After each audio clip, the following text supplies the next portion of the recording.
The following announcement has been paid for by Perched on the Top Rope. What's up, guys? This is the Murderhawk Monster, Lance Archer, and you are watching Perched on the Top Rope. And watch out, because I'll chokeslam you on the way down. Hi, everybody. Thanks for joining us today for this special call with Tony Khan to discuss the upcoming Ring of Honor Final Battle pay-per-view at the Hammerstein Ballroom in New York. Just some quick housekeeping items in the interest of time and to give opportunities to as many people as possible. We ask that you kindly refrain from asking two-parted questions and please try to keep your questions focused on Ring of Honor Final Battle. I'm going to turn it over to Tony for some opening thoughts and then we'll open the line. So Tony, take it away. Hey, thank you very much for joining us today for this ROH Final Battle media call. I'll be spending a lot of time with a number of you in the coming weeks, which is exciting. It's nice to spend time together around the holidays, right? And I'm very excited. I'm a big Christmas guy to begin with, and I'm very excited. We've got a big weekend at Hammerstein of ROH and AEW coming. And in addition to the ROH pay-per-view Final Battle, we'll be filming some ROH TV also around Saturday's Christmas Collision. So it'll be really exciting and a lot of exciting things happening in each company, and very excited to talk, focused on Final Battle right now. And we'll see a number of you also in the scrum, and also coming up very soon next week, we'll be jumping into the World's End media call. So it's an exciting time of the year, and obviously in pro wrestling, a lot of great things happening, and for AEW and ROH, great things with AEW in particular, World's End, and the move to Max for streaming, in addition to continuing on TBS and TNT for the simulcast, and ROH with this big Final Battle show and getting to go to Hammerstein for a big weekend of both companies. It should be a great time. I will stay on for a while here. I think since we're going to be doing another media call next week and there's going to be a scrum coming up, I might not do the full hour here, but let's see how it goes. And I'm going to try to get a lot of questions in, and before I know it, I'll probably be running up against the hour again. We'll see how it goes. But Danny, why don't you take it away, and let's have a good media call here. Sounds great. Thank you, Tony. First up, we have Amy Nemedy with WrestleJoy, and Amy will be followed by Dominic D'Angelo with One True Sport. Amy? Great. Hi, Tony. Can you hear me? Hi, Tony. Absolutely. Can you hear me? Hi, Amy. Oh, Yeah. good. Hi. Hey. So I'm so excited about Final Battle this year because last year at Final Battle, Billie Starks and Athena main evented the pay-per-view for the ROH Women's World Championship. And as hard as they fought, Billie was unable to overcome the strength of her mentor, as Athena retained and has since become the longest reigning champion of any kind in Ring of Honor. Can you talk about the progression Billie Starks has made since last year? And do you think that Athena may be underestimating what lies in wait for her this time at the iconic Hammerstein Ballroom? Thank you for your time. Well, it's been great. Thank you very much for asking. And it's been amazing to watch the growth of Billie Starks. I first met Billie in Universal Studios in Orlando, working the dark tapings, and she was a standout teenage prospect and is a great young wrestler and has been for years, but she's matured and gotten better and better, more confident and crisper. And you see she's maturing in and out of the ring and becoming a young veteran with a good amount of experience for her young age. So it's really interesting to see. And I think under the tutelage of the most dominant champion in the history of Ring of Honor, Athena, we've seen Billie rise to new heights. She's been the ROH World Women's Television Champion. And I think that this is a great match. It's a rematch. And since their previous encounter, we saw Billie come a long way, become the TV champion. And they were both involved last week, we saw, in a very important match, with Athena and Billie Starks being two of the four competitors involved in the International Women's Cup qualifier, on a really great episode of ROH TV, I thought. Really strong episode that really developed a lot of things. It was a great crowd in Columbus, and they were very excited about the show, and that was a great match. And we saw Athena pick up the win. Athena is going to the International Women's Cup at the Tokyo Dome. But Billie Starks was no pushover, and we saw Billie competitive in the match down to the end. And I think Athena may at times underestimate Billie Starks on Ring of Honor TV, but I do think we saw them have a fantastic match a year ago, and it's going to be really interesting to see where things stand now, coming out of that great International Women's Cup qualifying four-way, and now knowing Athena is looking ahead to the Tokyo Dome. I'm very interested to see what happens when they meet. Very excited about that. It's a great World Championship match for Ring of Honor to have Athena defending the title against Billie Starks in a rematch in such a big spot on one of the most important shows for ROH, Final Battle at this iconic venue that we're really excited about. I think it's going to be a great rematch, Billie Starks versus Athena for the world title. Thanks, Tony. Thanks. Up next is Dominic D'Angelo with One True Sport, and he will be followed by Jim Barcelone with the Miami Herald. Dominic? Hey, Tony, can you hear me okay? Hear you great. Thanks for asking. Yeah, no problem. Hey, great card lined up here. Final Battle should be pretty exciting with the atmosphere of the Hammerstein Ballroom all mixed in. Always appreciate it when like Dustin Rhodes is a part of the equation, and it's cool that he's doing the tag team title match there with Sammy Guevara. But did want to ask about another tag team, and in specific a certain star, and EJ Naduka.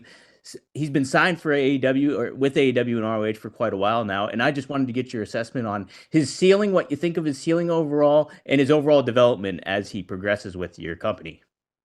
Well, thanks for asking about EJ. First of all, I'm excited about the tag team, Lee Johnson and EJ. They've been really doing well as a tag team, and we're seeing them in some individual matches too. And I think it's going to be interesting to see their development. Recently, they've been clashing with the Gates of Agony, who have been a top team in AEW and in Ring of Honor. And I think that's a good matchup, the Gates of Agony against Lee Johnson and EJ. And certainly that's one of the young rising stars that we're interested in and we think has a lot of potential in ROH and AEW.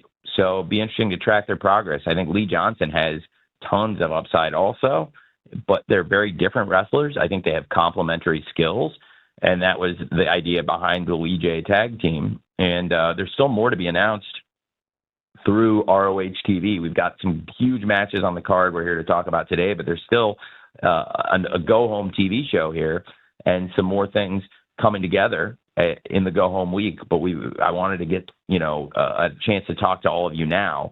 I'm excited about a match on this week's TV show, Lee Johnson versus Khan of the Gates of Agony. I thought Lee Johnson versus Toa was an excellent singles match, but I think EJ and Lee as a tag team against the Gates of Agony could be an interesting match too, and that's something to keep an eye on here. And like I said, there'll be more matches and more to be announced for the 0 hour in particular.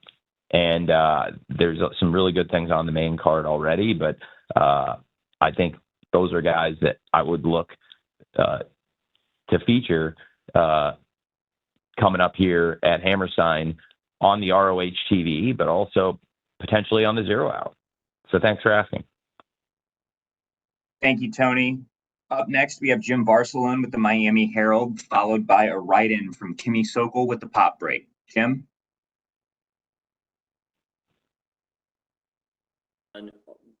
Tony, Ring of Honor's Final Battle, mention it, it's returning to the Hammerstein, and that's such an iconic place, especially for Ring of Honor Final Battle. I'm just curious your thoughts, if you could expand more on that venue and what that venue means to Ring of Honor and bringing it back there now, this event. It's very exciting to be in this venue for ROH and to premiere AEW there. I'm really looking forward to Final Battle. Final Battle will be my first time ever in the Hammerstein Ballroom or the Manhattan Center venue, and I'm thrilled about it. I think it's an iconic space. I was a wrestling fan for many years before I became a wrestling promoter, and that's one of the buildings across multiple promotions for many years that I've always thought was such a unique and special wrestling venue. And I'm really excited that we get to spend some time and put on great wrestling matches for the great fans in New York and people watching all over the world, because I think that's one of those venues that there's fans just like me that honestly have never been there and want to see wrestling from there and love to watch big matches and know the history of the venue, but have never actually been there. And I'm excited to go for the first time for ROH on Friday for Final Battle, this huge event, and also to be there for AEW for Christmas Collision and Dynamite on 34th Street Christmas night, which is going to be really neat to have AEW on Christmas night. I'm looking forward to that. We've done Rampage on Christmas night before. I watch out with my family on Christmas. I'm looking forward to watching Dynamite with them this year. And New Year's Smash, which will be a very special way to celebrate Rampage on TNT. And then a lot of great matches and moments coming up this weekend for the fans in New York and people watching all over, emanating from Hammerstein Ballroom at the Manhattan Center in New York. But the first time I'll ever be in the venue, my first time there, is going to be ROH on Friday, and I'm really excited for Final Battle and to step into the Hammerstein Ballroom for my first time ever as a wrestling fan and as a wrestling promoter. Thanks for asking. Thanks, Tony, and thanks, Jim. I have a write-in here from Kimmy Sokol with the Pop Break, and that will be followed by Kevin Kellum with Sportskita. Tony, Kimmy writes, Red Velvet is someone who's had a breakout year in ROH. Since winning the ROH Women's TV title, she's gone on to Mexico as well as become a face of the brand. So what do you attribute to the rise of Red Velvet over the last year? I am a huge fan of Red Velvet. I think Red Velvet has been a star in the making for years. She's been in huge spots in AEW and ROH, and I thought Red Velvet stepped up in the ring this year more than ever, and she's always been a great wrestler. She's been involved in huge matches. She's wrestled on all the AEW TV shows. She was in the main event of the first ever AEW Rampage. She was in huge spots from day one in this company that, as far as when she stepped into the ring, she immediately got called into a very important match. It was really a big spot for her to step into in AEW when she first arrived. And she came from wrestling on AEW Dark to wrestling on Dynamite very quickly. And she's been fantastic for years. But this, I think, has been her best year in ring, in my opinion. She had some fantastic matches. And she was also involved, as was the challenger, legit Layla Hirsch, in that excellent match last week, the 4-way match to qualify for the International Women's Cup. And both Layla and Red Velvet, as well as Billie Starks and Athena, who we just were talking about in the world title match, both of the world television champion Red Velvet and the challenger for the world TV title, legit Layla Hirsch, they were involved in that match also. It was interesting to see everything come together for the top women in ROH. And Layla Hirsch and Red Velvet had a fantastic match in the inaugural ROH Women's World TV title tournament earlier this year. That was a fantastic match in the tournament leading up to the finals. And we've talked about Billie Starks and her reign as the TV champ, and I think Red Velvet is somebody who's gone up now and been excellent also as the TV champion, has traveled. Billie Starks was under the thumb of Athena, and Athena really did not, I think, want Billie Starks out there defending the title or outshining her. So we saw Billie Starks doing a lot of eliminator matches. You know, nobody was able to hang with her, but Billie Starks wasn't necessarily traveling and free to be under the thumb of Athena, free to be the fighting champion that Red Velvet is trying to be. I think Billie Starks could be a great fighting champion potentially, but as the TV champion, she was certainly under the thumb of Athena. Red Velvet's under nobody's thumb and has really had a fantastic year. I think Stephanie's a great wrestler and has had a banner year. And then legit Layla Hurst, the challenger, is somebody who also has been with us for years, has overcome injuries, much like Red Velvet. Both of them had missed time due to injury and have had a fantastic year. I think that Women's World TV title tournament in ROH really showcased a lot of the great wrestlers, and these are two of them in particular that are going to be competing for the title at Final Battle in Hammerstein. So I'm really looking forward to that match, legit Layla Hurst versus the champion Red Velvet. Thanks for asking. Thank you, Tony. Up next, we have Kevin Kellum with Sports Kita, who will be followed by Samantha Shipman with the Daily DDT. Kevin? Can you guys hear me? Yeah, I hear you. Hey. All right, perfect. Sorry, Tony. There was a little bit of a blip there. Thanks for once again giving us the time. You have a massive main event here with Chris Jericho, who was truly one of the guys you broke AEW to the world with, and he is a Hall of Fame talent. And he takes on kind of the ultimate outlier, the one guy that no one can really lock down with a contract, at least that's what we know publicly, with Matt Cardona. How did this match come together? Why is it the main event of Final Battle in terms of you being the man who makes that decision? And what's the real selling point for you making this match? What made this match special for you to present as a main event for ROH on pay-per-view? Well, it's a huge double main event, and it's we've talked a lot about the other world title match, and I think that's a huge match. And now we can talk about this world title match, which is also a huge match, and it's a very different circumstance.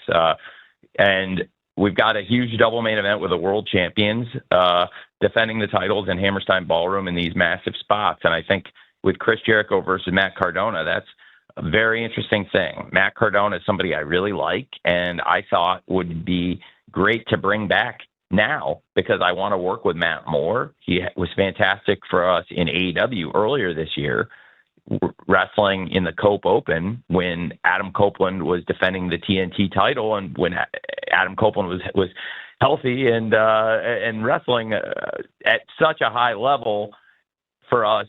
And the Cope Open was one of the real highlights of the year in AEW, in my personal opinion. And I thought Matt Cardona was fantastic in the Cope Open, and he just had a great match, a great reaction. And I said, I really want to work with Matt again. It's been a long time. It's been years since we've done anything with Matt. Matt's a top independent wrestler, and he's a real New York guy. And to go into New York, I thought he would be a great person to come into Ring of Honor and somebody that we could work with, and that is in a lot of the cities where ROH has a great history. Matt is very established. He's a great wrestler, and with ROH's presence on digital and potentially on television, Matt's somebody that is very experienced promoting lots of wrestling matches digitally and does a great job at that, and also somebody that's a very good TV wrestler. And that's why I brought Matt in here, and I think Matt is somebody that could be a great champion for any company, including AEW or ROH. And just like Matt was a great challenger and could have been and could be a great TNT champion, I think Matt would be and can be a great world champion for ROH going forward.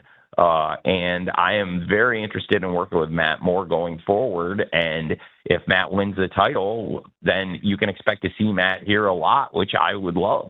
So I think that is very exciting. And then you have the prospect of Matt wrestling the 9-time world champion, somebody who has been essential to the launch of AEW, and also somebody who is a huge face for ROH and a legend of the sport, and who draws headlines anywhere he goes, and that's the ROH world champion, Chris Jericho. And I think Chris is somebody who is so important in the story of AEW, and now it's a transformative time for ROH. And Chris has already been a great ROH world champion as the Ocho and done absolutely fantastic things for ROH, just like he did for AEW. And now it's great to see Chris on top here again. Chris has been a great world champion for both companies, and now it's an important time for ROH as we're looking into a lot of new opportunities. It's no secret that we've had some offers and some opportunities to do more things with ROH that I'm very interested and excited about. And now is a great opportunity to take the company into the future with a collection of great champions. And at the forefront of that, we have these fantastic world champions, Athena for many years, and Chris Jericho. In fact, Athena's reign is so long that she was the champion in ROH and has been since, when Chris was the Ocho a few years ago, which was a really fun time in wrestling for me. And I look back at the show where Chris lost the ROH title, and you had such great matches on that show up and down the card, and it was just an absolutely fantastic day. And I believe Athena, in fact, won the title earlier that day. And then it was fantastic now to look back at, how far things have come. So their reigns actually intersected then, but now they could both come to an end on the same night under very different circumstances, where you have Matt Cardona, who's an independent wrestler, who's come in here, and we have a history with him, and he's a real proud New Yorker. And not only is Chris Jericho really trying to use his birthplace and what may appear on his birth certificate to portray himself as a New Yorker, but I think a lot of us think of Chris Jericho as a Canadian legend, one of the greatest Canadian wrestlers of all time, and he's also proclaiming himself to be a true New Yorker. I'm not sure that's the case. I do think it's a compelling match with two really experienced stars, and it's very different from the other match in the double main event, where you have this relationship that's built for years on television. It's a rematch, and we've watched the growth of Billie Starks since she was a teenager. So it's a really compelling dynamic in the double main event, I think, across the two big world title matches with Chris Jericho versus Matt Cardona and Athena versus Billie Starks. Thanks for asking. Thank you, Tony. Samantha Shipman with the Daily DDT, you're up next, and you'll be followed by Bill Pritchard with WrestleZone. Samantha?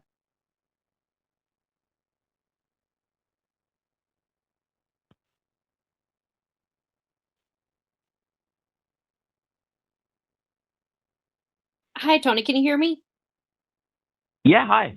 Hi. I have a question about we're gonna see obviously the tag team or the tag titles being defended with Dustin Rhodes and Sammy Guevara, but we haven't seen obviously the trios in a while because of, I believe there's some injury stuff going on with the Von Erichs. Can you give us an update on the Von Erichs and when we may expect to see them back, and then talk to us some about this title match tomorrow between Dustin and Sammy, or with Dustin and Sammy rather?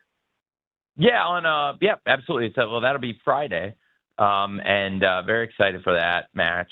Dustin and Sammy, the World Tag Team Champions versus the Righteous. It's a personal story that has built up. And for the people who watch the ROH TV show, I think they can attest to there have been some really compelling promos and moments in this rivalry in recent weeks. And it's been illuminating for me because I didn't know the history with Dutch and Dusty Rhodes. And that was really interesting for me to learn, talking to Dutch and Dustin Rhodes about it and watching that rivalry build up on the screen and seeing this. I'm very excited for the double bull rope match. I think it's really something very exciting, compelling. It's different than anything we've had here. And it's the first double bull rope match we've ever had. And Dustin and Sammy are some really very, very different people, yet they get along so well. They are two proud Texans, and they are people that both are instrumental in the launch of AEW. Since the very first show we've ever done, they've been a part of it. They've been a huge part of it. And now they're coming to ROH as the tag team champions. And the Righteous are a team that has been dominant in their ROH matches, and they have absolutely really taken the ball and run with it in this rivalry, where I think they put together some very compelling moments and have beat the hell out of Dustin and Sammy along the way at times. And also Dustin himself did one of the best promos I've seen in recent memory about this. And if you haven't seen it, we showed highlights of it on Collision, and you can watch it in its entirety on the ROH TV. And it's absolutely outstanding. And there's more to come on the rivalry this week on the Go Home episode that you'll be able to watch. It's just really good stuff. And they've really fired Sammy and Dustin up. And I think Dustin is one of the greatest extemporaneous speakers in the history of professional wrestling. And I think that's one of those things about the partnership I'm really happy about, because I think they're very complementary wrestling talents, but also I think Sammy can really learn so much from Dustin, and Sammy has so many of the tools to be one of the very best pro wrestlers in the world. And I think he's got a great history with Dustin. They've had great matches together, even going back 5 years in AEW. And I think there's still so much Sammy can learn from Dustin as a great veteran wrestler. And that's pretty exciting and could be scary for a lot of the wrestlers, because Sammy has all the potential in the world. He's shown he can be a top star, and if he's a multiple-time champion already, and then to be mentored by somebody like Dustin, who I think has everything it takes to this day to be a top wrestler in this business, and has a great history and track record at the top of the wrestling business. That's an exciting combination. And whether it's AEW or ROH, I think they both have a bright future together. I think that the Righteous have really pushed them, and I'm really excited for this match and what's to come with Dustin and Sammy. Now, as for the Von Erichs, Ross has had an injury, and it's been a little bit longer healing than we thought it would be, but that's okay. And Ross will be back with us soon, and I'm excited about that. And because they have been doing a great job, and also it was one of those developing situations on an injury, and we want to give people time to heal. We, focused more on the tag team, and the 6-man champions will be back with us very soon also. But it'll be interesting to see whether Dustin will still be a tag team champion at that point, because the Righteous are running hot, and that's going to be an awesome double bull rope match at Final Battle. And Dustin's going in with 2 belts, but he might be leaving with 1. And that we'll see going forward what the status of Ross and Marshall is. But I expect Ross back soon, and Marshall's been doing awesome himself. And we're excited to get those guys back with us as a 6-man team. Thanks for asking. Thank you, Tony. Bill Pritchard with WrestleZone is up next, and he'll be followed by Chris Mueller with Bleacher Report. Bill? Good afternoon, Tony. How are you? Very well. Thanks for asking. How are you? I'm doing great. So I wanted to ask about the relationship between AEW, Ring of Honor, and GCW, because obviously we saw Chris Jericho he appeared at their event in LA over the weekend. And for context, prior to that, when Ricky Starks was pulled from GCW events, Brett said that he didn't really have a relationship with you or AEW. So I just wanted to see how Jericho's appearance was put together, if you were involved, or if you could speak to what the state of both sides' relationship is now that you actually had Jericho appear on the show. And it seems like people are speculating it's not the only appearance that we're going to see as far as crossover. Well, I think it remains to be seen. I know Matt has a lot of bookings on independent promotions, including there. And if Matt wins this match, it could really set the stage for some very interesting potential matches down the road in multiple promotions, because Matt is wrestling all over the world and for other promotions, but he's also wrestled for us in ROH and AEW. And Matt helped put that together. Matt asked me about it, and obviously I was happy to send Chris to promote a match that's happening on ROH as part of the double main event. It's something we've spent weeks building up on ROH and AEW TV, which has been a nice thing. I think it's a little bit different than what we did with the Ocho, also because we were really just getting that new version of ROH going, and we hadn't done all the TV yet. And I think getting the weekly TV going and having Chris involved in it has been fantastic. And also having Matt Cardona appear for us has done really, really well. They've done some interviews and altercations in ROH, and also I thought that Cardona versus Brian Keith was an excellent match. It did really well on Rampage on TNT for AEW. So there's a lot of matches and potential things that could happen with Matt being a challenger for the title and potentially being the ROH World Champion going forward. So that's something to keep an eye on. And that,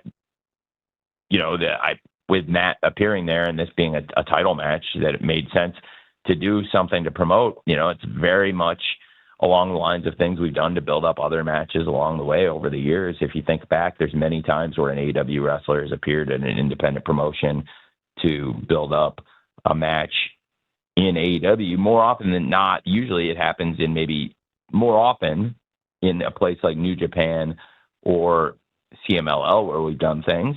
But in the past, there's numerous promotions all over the world where we've shot angles to build up a match that's happening in AEW or ROH or both at times. So I think that's part of the mindset for that. And obviously with Matt being there, thought that made sense since Matt's going to be coming in to work with us. Thanks for asking. Thanks, Tony. Up next, we have Chris Mueller with Bleacher Report, followed by Andrew Baydala with Final Bell Media. Chris.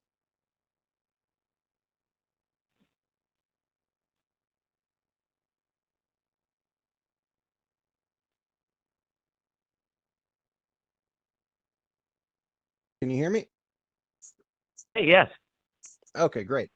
So you spoke a little bit earlier about Dustin Rhodes. I was just wondering, can you speak a little bit about what he means to just the ROH and AEW brand in general? Because there aren't a lot of bookers who would put two titles on somebody Dustin's age, but Dustin has obviously proven time and time again that he's an incredible performer. Absolutely. Dustin is absolutely fantastic. He's one of the greatest wrestlers I've seen. He's truly timeless. And Dustin's, to me, one of my all-time lifelong heroes. I grew up watching Dustin Rhodes. He's one of the first wrestlers I ever watched. He was one of the most compelling people to me. Probably to this day, the biggest pop I've ever had as a wrestling fan. The most excited I ever got for anything is when Ricky Steamboat showed up as Dustin's partner. And I love watching that team and then the many matches they had teaming with Sting and great partners over the years, including the War Games they did together in Jacksonville in an arena I'm literally staring at right now out of my office. So I can see the building where they did that match as I'm talking to you right now. I'm looking at it. And it's a lot of memories for me as a fan. And also working together. It's crazy that it's been 5.5 years working together now, really close to 6 years that we've been teaming up. And Dustin's part of the story of AEW. And from the first match he had here, which was Dustin versus Cody at Double or Nothing, it was just such a fantastic match. And the Rhodes brothers made their mark on AEW and in professional wrestling as opponents that night after being great tag team for many years and great moments as a family and as part of their family's great history in wrestling. I think that's a real iconic moment for them and also for AEW. And then Dustin's gone on to be a huge part of AEW. He's still chasing his first championship in AEW, but he's been a great champion now in ROH where he holds 2 titles. And we'll see if he's still carrying 2 coming out of this pay-per-view. He's virtually guaranteed to still be 1/3 of the world's 6-man champions in ROH, but will he be 1/2 of the world tag team champions coming out? And it's funny to say that because, like I said, thinking back, and just since you asked, I mean, gosh, I've been watching Dustin in great 6-man teams and tag teams since I was a little boy, since I was, 7 years old. So it's really cool to watch Dustin and see he's just as good as ever, which is just amazing to watch. After all these years, it's really something. It makes me feel very young. Thanks for asking. Thank you, Tony. I think we have time for two more questions here. So Andrew Baydala with Final Bell Media is up next, and we're going to end with Stu Myrick from Sports Guys Talking Wrestling. Andrew, go ahead. Tony, can you hear me? Yeah. Hey, Tony, thanks for the time. Congratulations on this weekend's events. The Hammerstein Ballroom obviously is an iconic venue with rich pro wrestling history, and all three of your events have done very well regarding ticket sales. Could that influence your decision to run more mini residencies in major locations, especially in New York City during the holidays? Thanks. I think it's a great question. I think that's a great point. We've got some great opportunities in the future to do things, running multiple events in a top city or a top venue in a top city. And certainly New York City sits atop the world of professional wrestling, and the Hammerstein Ballroom is such an iconic place for wrestling that we would love to do as many shows as we can there. I'm so excited to do it for the first time, and barring anything really unforeseen that I don't expect here, I just think that it's going to be such a fun time that we're going to want to keep coming back. Absolutely. And I think we have really found something here that is something absolutely we can replicate and potentially could be a great tradition for us. This is really very exciting to have ROH Final Battle and Christmas Collision and Dynamite on 34th Street and the New Year's Smash Rampage to end the year and lead into World's End. It's just a really, really cool thing. So absolutely, it's something that I'm looking forward to. And if it goes well, which I expect that it is going to go well this next week, then it's something I'd absolutely love to do again. Thanks, Tony. We're going to close things out today with Stu Myrick from Sports Guys Talking Wrestling. Excuse me, Stu. Tony, thank you so much for the time. It's good to talk to you. Happy holidays to you. Hey, Stu. Happy holidays. Merry Christmas. Quick question. So in the span of 16 days, you've got your hands in three giant events. You got Ring of Honor Final Battle this Friday, AEW World's End on December 28th, and then Wrestle Dynasty in Tokyo on January 5th. I know you're excited, but just talk about the level of excitement and maybe a little, whether you're overwhelmed or just anticipation. Just talk about your feelings looking at that span of three events in less than 3 weeks. Well, it's some bigger ones.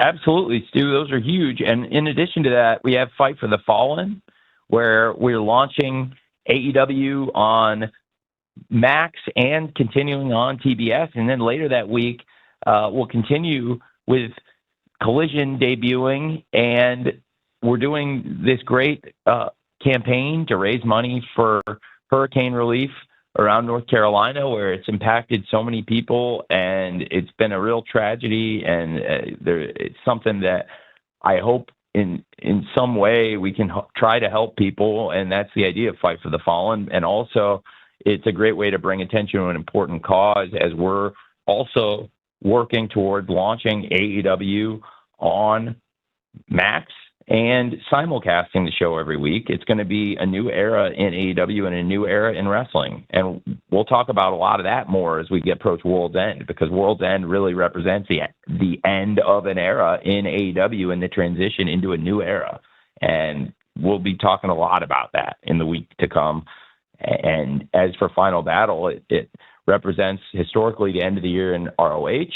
And really, it also represented the last show the previous administration ever did 3 years ago for ROH.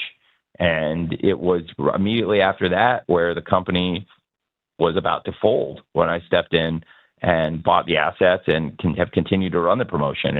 And for a lot of people that have kept jobs and people that have found work in wrestling through ROH, which is a number of people, it's been a great, great thing. And when you look at some of the great championships, some of the great moments, some of the great rivalries and the great reigns, including just we've spoken about this dominant reign Athena has had, and this mentorship and kind of twisted relationship that Athena's had with Billie Starks over the years. This is something that's developed on ROH, and it's just a perfect example of the great moments that have happened along the way, and so many other great moments and memories. I first met Jay Briscoe at my first ever ROH show. It was the first time I ever met Mark and Jay, and working with Mark and Jay, competing versus FTR on the 2022 Supercard of Honor, which was my first ever ROH event as the promoter. I had sent FTR to Final Battle 3 years ago, exactly 3 years ago this week, and it was the final event Sinclair ever put on as the owner promoter of ROH, but they had wanted to do, and I had wanted to do back then, to build towards FTR and the Briscoes, hopefully to happen at some point. And it did happen in a spectacular way. It happened in this reimagined ROH, and it happened as a trilogy. And it's my personal favorite trilogy, and it's great memories, and great memories of all four men, and in particular, the late, great Jay Briscoe. And he had some great moments here. His brother, Mark Briscoe's had all those great moments by his side, and also as a singles wrestler and competing in trios, everything but those great tag team matches that were the forte and are the reason why the Briscoe brothers are in the ROH Hall of Fame. And I think it's going to be a great event. I am whelmed. I'm properly whelmed. I'm appropriately whelmed and fired up for what is going to be a great week in New York, and it starts tomorrow with a holiday bash in Washington, D.C. for AEW for me, and it continues to ROH at Final Battle. We go from the holiday bash to Final Battle to Christmas Collision to Dynamite on 34th Street into New Year's Smash into World's End, and then Fight for the Fallen, Wrestle Dynasty, and the launch of Collision through Fight for the Fallen into Charlotte. It's just so many exciting things happening in pro wrestling, and a lot of them happening around ROH, New Japan Pro Wrestling, CMLL, and AEW. And all those companies are going to come together, have a great Wrestle Dynasty in Japan. And that's one of the many big events we're excited about. In New Japan, it's Wrestle Kingdom season, so a lot of great things happening all over the world in pro wrestling right now. Thanks for asking. Thanks, Tony. I think you closed it out pretty nicely there, but any final thoughts before we wrap up? Well, I think it's going to be a great event. Thanks for saying that, and thanks for hosting this, Danny. And I really appreciate everybody who joined us today. I think we'll be together at the Scrum later this week, and then I will be joining a lot of you again who don't come to the live pay-per-views necessarily every time. A lot of you will have another chance. We can talk at the World's End media call next week for those of you who also cover AEW, and that'll be a big event. I'm excited for Final Battle this weekend and all these great shows. And if you didn't get a chance to ask a question today, hopefully you'll be joining us either in person at the upcoming Scrums for Final Battle and World's End, or next week for the World's End media call. And thanks to everybody who joined us today and asked questions. We really appreciate you very much. I appreciate you very much. And I know Danny does too. And with that, I think we can wrap the media call, and I'm looking forward to seeing all of you tomorrow night on TBS for Wednesday Night Dynamite Holiday Bash. I'm really looking forward to that show. It's going to be a great card. Matches I'm looking forward to: Anna Jay versus Mercedes Moné, who's coming off a fantastic match in New Japan Pro Wrestling. That should be a great match. But is she overlooking Anna Jay and the TBS title challenger this Wednesday, tomorrow night on the Holiday Bash? And, of course, the Continental Classic matches I'm really excited about: Shelton Benjamin versus Beast Mortos, and Darby Allin versus Will Ospreay, a match I personally have wanted to see for years, and I can't believe is going to happen tomorrow. And big things to come. Should be a great Rampage with Brody King versus Commander, and then a big Christmas Collision with Will Ospreay versus Ricochet and Hammerstein Ballroom, and so many great things coming up. And it's going to be a great week. And for ROH, we've been building towards this I did not get asked a question, Danny, so I would like to just briefly address. I think if it's okay, if everyone is still with us, since nobody asked the question about it, I'll just bring it up. I think Lee Moriarty has done a fantastic job as the ROH Pure Champion. He's had some great matches as the Pure Champion and had built up a rivalry with Matt Taven of the Undisputed Kingdom. And Matt Taven and the Kingdom have a great history in ROH, and Matt Taven as a singles wrestler has a great history in ROH. He's won every championship other than the Pure title in ROH. He's won every men's championship there is. And that was a tremendous match this past week on the TV, and a rivalry we really built up. And I want to put big matches on the TV, and that's why it was great to have an episode last week with so much great action from the event we had in Columbus at GalaxyCon with a great crowd. They were tremendous for a Collision, and that Collision's been on a tremendous run, I believe, in recent weeks. And the crowds have been a huge part of that in Columbus and St. Louis, where the fans were fantastic for the shows, and that helps so much every time. And also fantastic for the ROH. And it was great to have the match we talked about a bit earlier, the 4-way International Women's Cup qualifier, but also a great Pure title match. And Lee Moriarty versus Matt Taven was an outstanding match. And now this week, Lee Moriarty has put out an open challenge to the best wrestlers out there for the Pure Championship. We mentioned that in Collision. Tony Schiavone mentioned that. We've been talking about it on social media this week on the Go Home episode. Lee's going to address that further on the Go Home ROH TV, but he defended the title last week in a fantastic match, and people want to know what's next for the champ going into the pay-per-view after he won a huge TV match against an opponent that a lot of people thought might even be the favorite in the match with Matt Taven. So as for what's next for Lee Moriarty, we'll find out at the show, but we'll hear from Lee Moriarty more. He's also going to compete as part of Shane Taylor Promotions in a tag team match, but on TV. But I think Lee will also address this open challenge that he's made. And Lee Moriarty, since he won the title at the Esports Stadium in Arlington, Texas at Death Before Dishonor, has really been an outstanding Pure champion. He's made several great defenses of the title, but I'm curious to see how this will go. I'm very excited about this open challenge that Lee Moriarty's put out after his big win last week. And I think that's something else to keep an eye on at this show. There's a number of great matches on the show that we have talked about and some we had not talked about. And Lee Moriarty is somebody that's a real standout. And since nobody asked me about that, I just wanted to bring that up because I'm really looking forward to Lee Moriarty's open challenge. Absolutely, Tony. Well, thank you so much. And thank you to everybody. We're now at the end of our time. As a reminder, we're going to be distributing an audio recording to all attendees shortly. And we thank you again for being a part of today's call. We're looking forward to you joining us for Ring of Honor Final Battle on Friday night. Have a great day.